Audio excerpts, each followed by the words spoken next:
ಇನ್ಸ್ಟಾದಲ್ಲಿ ಆದಂತಹ ಒಂದು ಪ್ರೀತಿಯನ್ನು ಲವ್ವನ್ನು ನಂಬಿ ಬಂದವಳು ಈಗ ಆಕೆಯ ಬದುಕು ಬೀದಿ ಪಾಲಾಗಿದೆ. ಮದುವೆಯಾಗಿ ಮಗುವಿನ ಜೊತೆ ಈಗ ಬೀದಿಗೆ ಬಿದ್ದಿದ್ದಾಳೆ ಯುವತಿ. ಪ್ರೀತಿಸಿ ಮದುವೆಯಾಗಿದ್ಲು. ಮಗುವಾದ ಬಳಿಕ ಪತಿ ಮಾಡಿರುವಂತಹ ದೋಖಾ ಗೊತ್ತಾಗಿದೆ. ಪತಿ ಈಗ ಮೋಸವನ್ನು ಮಾಡ್ತಾ ಇದ್ದಾನೆ. ಗದಗದ ಯುವತಿಗೆ ಮೈಸೂರಿನ ರಾಕೇಶ್ ಮೋಸ ಮಾಡಿದ್ದಾನೆ ಅನ್ನುವ ಆರೋಪ ಕೇಳಿಬರ್ತಾ ಇದೆ. ಆಶ್ರಯಕ್ಕಾಗಿ ಮಗುವಿನ ಜೊತೆ ಈಗ ಆ ತಾಯಿ ಠಾಣೆಯ ಮೆಟ್ಟಿಲನ್ನು ಏರಿದ್ದಾಳೆ, ಪೊಲೀಸ್ ಠಾಣೆಯ ಮೆಟ್ಟಿಲನ್ನು. ಹಸುಗೂಸನ್ನು ಚಿಕ್ಕ ಮಗುವನ್ನು ಹಿಡಿದುಕೊಂಡು ಅಂಬೇಡ್ಕರ್ ಪ್ರತಿಮೆಯ ಎದುರು ಕುಳಿತು ಕಣ್ಣೀರು ಹಾಕ್ತಾ ಇದ್ದಾಳೆ. ಆರೋಪಿ ರಾಕೇಶ್ನನ್ನು ಗಮನಿಸ್ತಾ ಇದ್ದೀರಾ, ಹಾಗೆ ಅವರ ಮದುವೆಯ ಫೋಟೋವನ್ನು ಕೂಡ ನೀವಲ್ಲಿ ಗಮನಿಸ್ತಾ ಇದ್ದೀರಾ. ಮೈಸೂರು ಮೂಲದ ರಾಕೇಶ್, ಗದಗ ಮೂಲದ ಯುವತಿ. ಇನ್ಸ್ಟಾಗ್ರಾಮ್ನಲ್ಲಿ ಪರಿಚಯ, ಅದಾದ ಮೇಲೆ ಪ್ರೇಮ, ಕಡೆಗೆ ಇಬ್ಬರು ಮದುವೆಯನ್ನೂ ಆಗ್ತಾರೆ.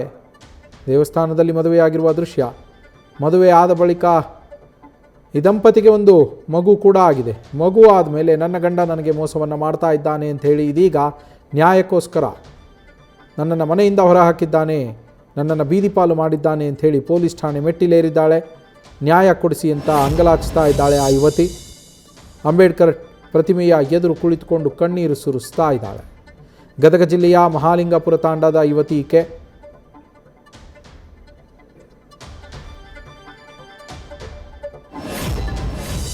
ನಾನು ಗದಗ ಡಿಸ್ಟಿಕ್ದವಳು, ಮಾಲಿಂಗಪುರ ತಾಂಡ ನಂದು. ನಾನು ಸೊಳ್ಳಾಪುರ ಗ್ರಾಮದ HD ಕೋಟೆ ತಾಲೂಕಿನ ಹುಡುಗನಿಗೆ ನಾನು ಮದುವೆ ಆಗಿದೆ, ರಾಕೇಶ್ ಅನ್ನೋನಿಗೆ. ಲವ್ ಮ್ಯಾರೇಜ್ ನಮ್ದು ಆಗಿರೋದು. ಇವಾಗ ನಮ್ಮ ಪ್ರೆಗ್ನೆಂಟ್ ಆದೆ. ನಮ್ಮ ಅಪ್ಪಾಜಿಯವ್ರ ಕಾಲು ಫ್ರ್ಯಾಕ್ಚರ್ ಆಯಿತು. ನಾನು ಮನೆಗೆ ಹೋದೆ. ಅಲ್ಲಿ ಹೋಗ್ಬಿಟ್ಟು ಸ್ವಲ್ಪ ನಂಗೆ ಗರ್ಭಕೋಶ ಪ್ರಾಬ್ಲಮ್ ಇದೆ ಅಂದ್ಬಿಟ್ಟು ಬೆಡ್ ರೆಸ್ಟ್ ಮಾಡಬೇಕು ಅಂದಾಗ ನಾನು ಅಲ್ಲೇ ಇದ್ದೆ. ಅವನು ಕೂಡ ಹೇಳ್ದ, ಆಯಿತು ನೀನು ಇರು, ಪಾಪು ಡೆಲಿವರಿ ಆದಮೇಲೆ ನೀನು ಬರ್ತೀಯಂತೆ ಅಂತ ಎಲ್ಲ ಹೇಳ್ದಾರೆ.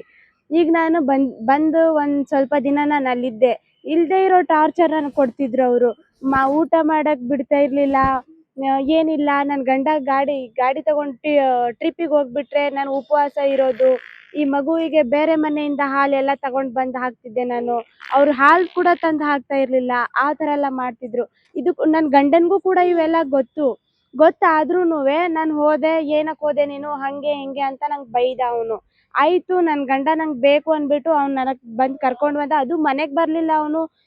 ಶಿರಟ್ಟಿ ಅನ್ನೋದು ನಮ್ಮ ಊರ ಹತ್ರ ಒಂದು ಊರು, ಅಲ್ಲಿ ಬಂದ.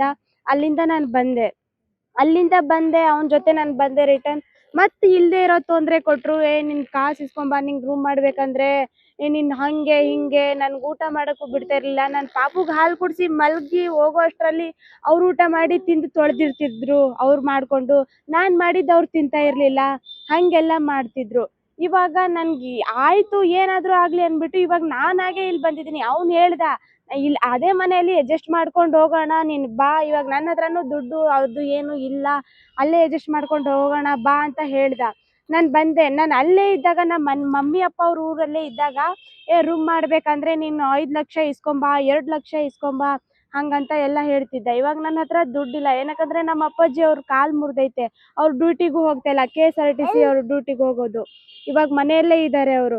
₹1 ಇಲ್ಲ. 2,000 ರೂಪಾಯಿ ನಮ್ಮ ಅಪ್ಪಾಜಿಯವ್ರು ಬೇರೆಯವ್ರ ಕಡೆಯಿಂದ ಇಸ್ಕೊಂಡು ಬಂದವ್ರೆ.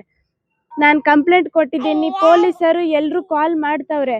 ಅವ್ನು ಕಾಲು ಪಿಕ್ ಮಾಡ್ತಾ ಇಲ್ಲ, ಏನಿಲ್ಲ. 1 ತಿಂಗಳದ ಹಿಂದೆ ನಾನು ಕಂಪ್ಲೇಂಟ್ ಕೊಟ್ಟಿದ್ದೆ ಇಲ್ಲಿ. ಅವನಿಗೆ ಕರೆಸ್ಬಿಟ್ಟು ಮಾತಾಡಿದ್ರು ಪೊಲೀಸರು ಎಲ್ಲರೂ. ನಾನು ಆಯಿತು ಸರ್, ಮನೆ ರೂಮ್ ಮಾಡ್ತೀನಿ ಅಂತ ಎಲ್ಲ ಹೇಳ್ಬಿಟ್ಟು ಇವಾಗ ರೂಮು ಮಾಡ್ತಾ ಇಲ್ಲ, ಏನೂ ಮಾಡ್ತಾ ಇಲ್ಲ.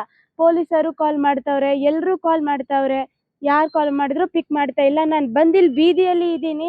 ನಾನು ಡ್ಯೂಟಿ ಇದೆ, ನಾನು ಡ್ಯೂಟಿಗೆ ಹೋಗಿದ್ದೀನಿ, ನಾನು ತಮಿಳ್ನಾಡಲ್ಲಿದ್ದೀನಿ, ನಾನು ಇಲ್ಲಿದ್ದೀನಿ ಅಲ್ಲಿದ್ದೀನಿ ಅಂತ ಹೇಳ್ತವ್ರೆ. ಹೊರತು ನೀನು ಎಲ್ಲಿದೀಯಾ, ಪಾಪುಗೆ ತಗೊಂಡು ಏನು ಊಟ ಮಾಡಿದೆ, ಎಲ್ಲಿದೀಯಾ, ನಿನ್ನ ಮನೆಗೆ ಬಾ ಅಂತ ನಂಗೆ ಹೇಳ್ತಾ ಇಲ್ಲ. ಇವಾಗ ಅವ್ರ ಮನೆಗೆ ನಾವು ಹೋಗಿದ್ವಿ. ಅವ್ರ ಮನೆಗೆ ಹೋದಾಗ ಅವ್ರು ಏನಂತವ್ರೆ, ನಿಮ್ಮ ಅಮ್ಮ ಅಪ್ಪ ಅವರು ಎಲ್ಲರೂ ಹೋಗಲಿ, ನೀನು ಒಬ್ಬಳೇ ಇರು. ಮಮ್ಮಿ ಅವರು ಅಷ್ಟೇ ನನ್ನ ಜೊತೆ ಬಂದಿರೋದು. ಅವ್ರು ಹೋಗಲಿ, ನೀನಿರು, ನೀನಿದ್ರೆ ಇರು, ಇಲ್ಲ ನೀನು ಹೋಗು.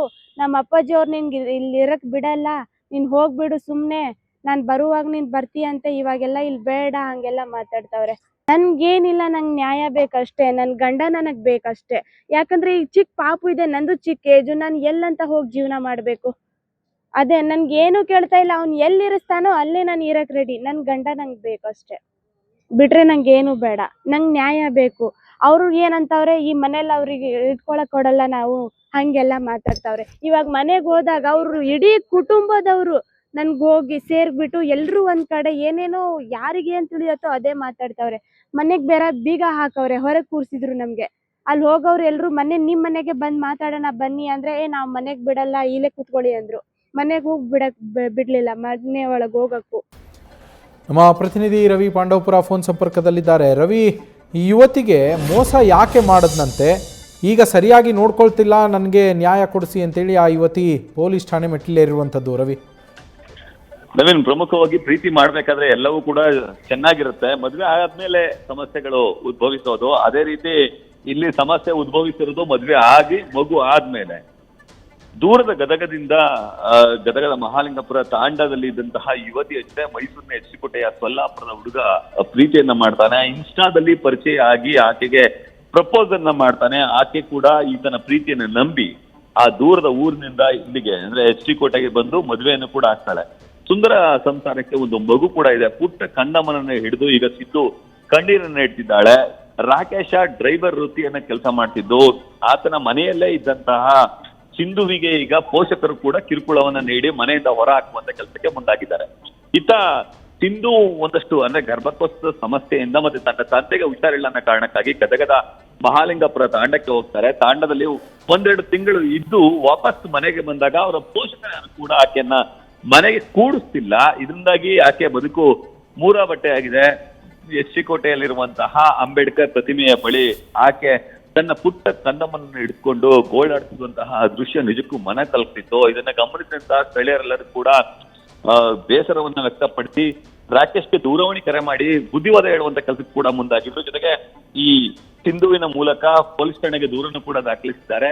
ಇದು ಒಂದು ಸಾಂಸಾರಿಕ ವಿಚಾರ ಆದ ಕಾರಣಕ್ಕಾಗಿ ನೀವು ಕೂತು ಬಗೆಹರಿಸಿಕೊಳ್ಳಿ ಅಂತ ಹೇಳಿ ಜೊತೆಗೆ ಆತನಿಗೆ ಬುದ್ಧಿವಾದವನ್ನು ಹೇಳುವುದಾಗಿ ಪೊಲೀಸರು ಕೂಡ ಹೇಳಿದ್ದಾರೆ. ದುರಂತದ ವಿಷಯ ಈಗ ಮನೆಯಿಂದ ಹೊರ ಬಿದ್ದಂತಹ ಸಿಂಧುವಿಗೆ ಆಸರೆ ಇಲ್ಲದಂತಾಗಿದೆ. ಹಾಗಾಗಿ ಎಚ್ಡಿಕೋಟೆಯಲ್ಲಿರುವಂತಹ ಒಂದಷ್ಟು ಮಂದಿ 500 ರೂಪಾಯಿ, 100 ರೂಪಾಯಿ, 200 ರೂಪಾಯಿ ಹೀಗೆ ಹಣವನ್ನು ನೀಡಿ ಆಕೆಯನ್ನ ಒಂದು ಬಾಡಿಗೆ ರೂಮಿನಲ್ಲಿ ಇರಿಸುವಂತ ಕೆಲಸಕ್ಕೆ ಮುಂದಾಗಿದ್ದಾರೆ. ತತ್ಕ್ಷಣ ರಾಕೇಶನ್ನ ಕರೆಸಿ ಆ ಒಂದು ಕುಟುಂಬವನ್ನು ಒಂದು ಮಾಡಬೇಕು, ಜೊತೆಗೆ ಆತ ಬಾಳುವಂತೆ ಮಾಡಬೇಕು ಅಂತ ಹೇಳಿ ಎಲ್ಲರೂ ಕೂಡ ಆಗ್ರಹವನ್ನು ವ್ಯಕ್ತಪಡಿಸ್ತಾರೆ. ಇದಕ್ಕೆ ಪೂರಕವಾಗಿ ಪೊಲೀಸರು ಕೂಡ ಸ್ಪಂದಿಸಬೇಕು ಅನ್ನೋದು ನಾಗರಿಕರ ಆಗ್ರಹ ಆಗಿದೆ. ನವೀನ್ ಕುಮಾರ್.